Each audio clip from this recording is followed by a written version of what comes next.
اللہ کے نبی نے فرمایا اے ابو ہریرہ اسعد الناس بشفاعت یوم القیامت من قال لا الہ الا اللہ خالصا من قبل نفسہ.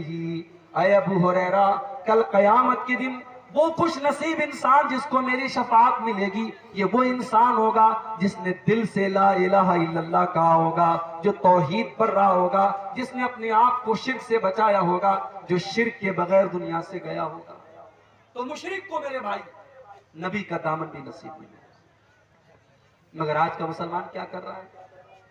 کرے غیر گر بت کی پوجا تو کافر, کرے غیر گر بت کی پوجا تو کافر, کواکب میں مانے کرشمہ تو کافر, جھکے آگ پر بہرے سجدہ تو کافر, جو ٹھہرائے بیٹا خدا کا تو کافر, مگر مومنوں پر کشادہ ہے راہیں, پرستش کرے شوق سے جس کی چاہے.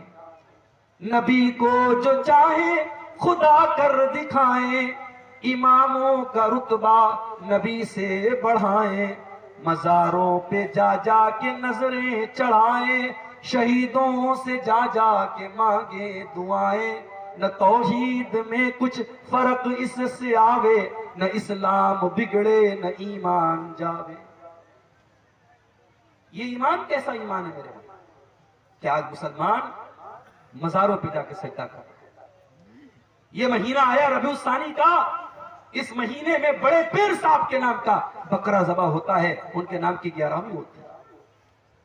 تو اس امت کی سب سے بڑی پرابلم شرک ہے. اور آگے بڑھنا ہے. آج یہ امت ذلیل ہے, پریشان ہے, خار ہے. کیوں؟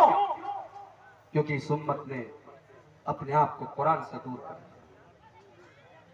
وہ قرآن کے جس کے بارے میں اللہ نے فرمایا لو انزلنا هذا القرآن على جبل لرأيته خاشعا متصدعا من خشية الله.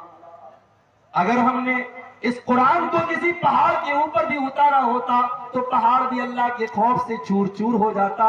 اے انسانوں, تمہارے دل کی کیا اوقات ہے؟ تمہارا دل تو معمولی سا دل ہے. اس قرآن کو ہم نے کسی پہاڑ پر بھی اتارا ہوتا تو پہاڑ بھی اللہ کے خوف سے چور چور ہو جاتا.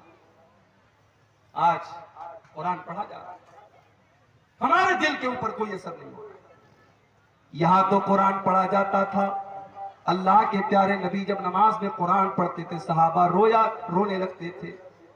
صحابہ کبھی کبھی قرآن پڑھتے تھے, اللہ کے پیارے نبی کی آنکھوں سے آنسو بہنے لگتے تھے. قرآن کو سن کر کے جنات ایمان لے آئے. وہ لوگوں, آج وہی قرآن ہمارے سامنے پڑھا جا رہا ہے, ہمارے دلوں کے اوپر کوئی اثر کیوں نہیں ہو رہا؟ قرآن فضیل ابن عیاض کو دیکھو, اپنے زمانے کا بہت بڑا ڈاکو ہے. ڈاکہ ڈالنے کے لیے مکان کی چھت پر کودتا ہے, رات کا سناٹا ہے, اللہ کا کوئی بندہ قرآن کی تلاوت کر رہا ہے, اور قرآن پڑھتے پڑھتے 27ویں پارے کی سورہ حدید کی 26ویں پارے کی سورہ حدید کی آیت پڑھتا ہے الم یان للذین آمنوا ان تخشع قلوبہم لذکر اللہ. اے ایمان والو, کیا ابھی وہ ٹائم نہیں آیا کہ اللہ کا کلام سن کر کے تمہارے دل پگھل جائیں؟ اے ایمان والو, کیا اب بھی تم نہیں سدھرو گے؟ کیا تم اب بھی توبہ نہیں کرو گے؟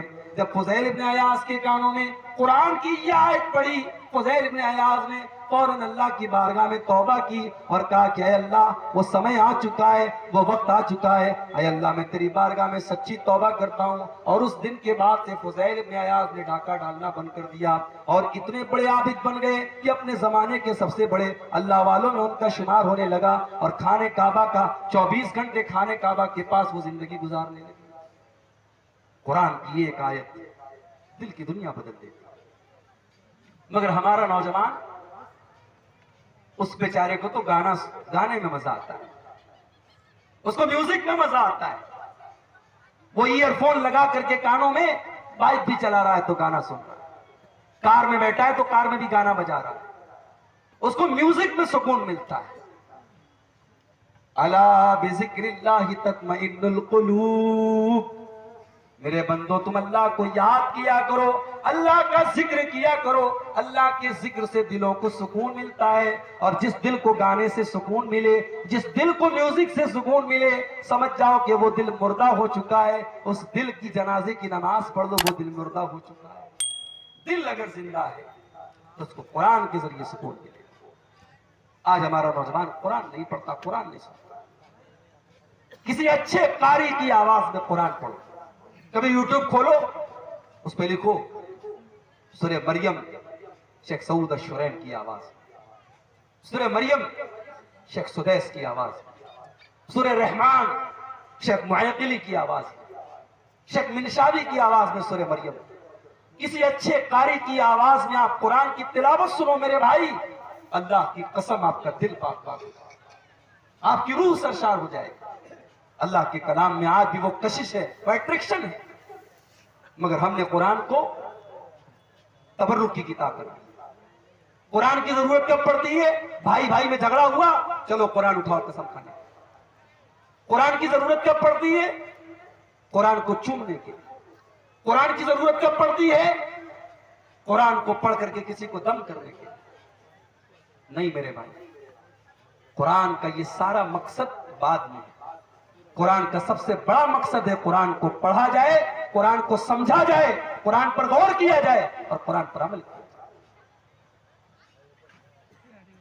طارق انور صاحب ہمارے دوست ہیں، میسج کیا انہوں نے ہم کو، ہم نے ایک دن میسج نہیں دیکھا، 2 دن میسج نہیں دیکھا، ایک ہفتہ گزر گیا، 1 مہینہ گزر گیا، طارق صاحب نے کئی میسج ہم کو کیا، ہم نے میسج نہیں دیکھا۔ ان کو برا لگے گا کہ نہیں لگے گا؟ یہ سوچیں گے یار دوستی کا دعویٰ ہے اور میرا میسج بھی نہیں دیکھا جا رہا۔ واٹس ایپ پر کوئی دوست میسج کرے اور ہم واٹس ایپ کھولیں اور دنیا بھر کے میسج چیک کریں اور اپنے دوست کا میسج چیک نہ کریں تو دوست تو ناراض ہو جائے گا۔ قرآن اللہ کا میسج ہے، قرآن اللہ کا میسج ہے، اور وہ میسج ہمیں ملا ہے میرے بھائی، یہ میسج ہمیں ملا ہے، اور یہ اس لیے ملا ہے کہ اس میسج کو ہم پڑھیں اور دنیا کو یہ میسج پڑھ کے سنائیں، مگر ہم خود نہیں پڑھتے۔ کل قیامت کے دن اللہ کی عدالت میں ہمارا گریبان پکڑا جائے گا میرے بھائی، اللہ کے پیارے نبی ہمارا گریبان پکڑیں گے اور کہیں گے وقال الرسول یا ربی ان قوم اتخذوا هذا القرآن مہجورا۔ اللہ کے رسول کہیں گے اے اللہ میری قوم نے قرآن کو چھوڑ دیا تھا، اے اللہ میری قوم قرآن کو نہیں پڑھتی تھی، موبائل پر میں واٹس ایپ کا میسج تو 50 بار چیک کرتی تھی، موبائل پر میسج تو 50 بار چیک کرتی تھی، اے اللہ تیرا میسج یہ کبھی کھول کر کے نہیں دیکھتے۔ آدھا گھنٹہ کے صبح دکان کھولنے جاتے ہو، آدھا گھنٹہ بیٹھ کے تلاوت کرو، صبح نوکری پہ جا رہے ہو، جانے کے پہلے 15 منٹ قرآن کی تلاوت کرنے لگا، دن بھر فرصت نہیں ملتی، رات میں آؤ کھانا کھاؤ۔ آج تو موبائل پر بھی قرآن موجود ہے، موبائل پر 10 منٹ کے ٹائم نکالو، تھوڑا سا قرآن پڑھ دو، تھوڑا سا ترجمہ پڑھ دو۔ وَلَقَدْ يَسَّرْنَا الْقُرْآنَ لِلذِّكْرِ فَهَلْ مِن مُدَّكِرٍ۔ ہم نے اس قرآن کو آسان بنایا ہے یاد کرنے کے لیے، ہم نے اس قرآن کو آسان بنایا ہے نصیحت حاصل کرنے کے لیے، ہم نے اس قرآن کو آسان بنایا ہے سمجھنے کے لیے۔ فَهَلْ مِن مُدَّكِرٍ، کیا ہے کوئی قرآن کو سمجھنے والا، کیا ہے کوئی قرآن سے سبق حاصل کرنے والا؟ تو یہ امت قرآن سے دور ہے، یہ امت نماز سے بھی دور ہے۔ مسجد کے لیے جلسہ ہو رہا ہے، مسجد بن بھی جائے گی انشاءاللہ، مگر آج مسجدوں کا حال کیا ہے؟ جلسے میں آ رہے 1000 لوگ، فجر تک سب گاؤں میں رہتے بھی ہیں، لیکن فجر کی نماز میں کتنے لوگ ملیں گے؟ 20 لوگ، 25 لوگ، 10 لوگ، 15۔ حی علی الصلاۃ کی آواز آ رہی ہے، مسلمان کا کاروبار نہیں بند ہو رہا ہے۔ سعودی عرب میں بہت کچھ بدل رہا ہے، مگر ایک چیز نہیں بدلی ہے وہاں۔ لوگوں کو سعودی عرب کی برائیاں نظر آتی ہیں، برائیاں کہاں نہیں ہیں میرے بھائی، دنیا بدل رہی ہے، سعودی عرب بھی بدل رہا ہے، مگر ایک چیز آج بھی سعودی عرب کے، آج سے 5 سال پہلے جب مجھے سعودی عرب جانے کا موقع ملا 2017 میں، مدینہ کے اندر مسجد نبوی سے واکنگ ڈسٹنس پر، تھوڑی دور پر ایک دکان پر میں نقاب خرید رہا تھا، میری اہلیہ نے فون کیا تھا نقاب لینا ہے، نقاب لے رہا تھا، نقاب میں پسند بھی کر چکا تھا، ریٹ بھی طے ہو چکا تھا. مسجد نبی سے کہ لاؤڈ اسپیکر سے اذان کی آواز آنے لگی، اللہ اکبر اذان کی آواز.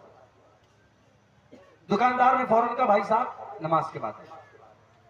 میں نے کہا یار 5 منٹ کا کام ہے، نقاب پسند ہو چکا ہے، پیسہ دیتا ہوں میں، سودا طے ہو چکا ہے، لے لو. اس نے کہا نہیں، اذان ہو گئی ہے، اب میں سودا نہیں کر سکتا، اب کوئی ٹرانزیکشن نہیں کر سکتا، اذان ہو چکی ہے، اب آپ جائیے نماز پڑھ کے آئیے، میں ملوں گا.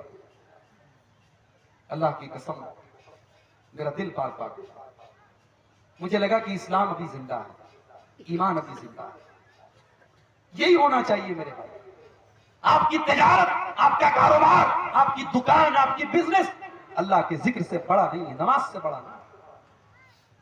آج ہم لوگ اپنے کاروبار کو بنیاد بنا کے نماز سے دور ہیں. رجال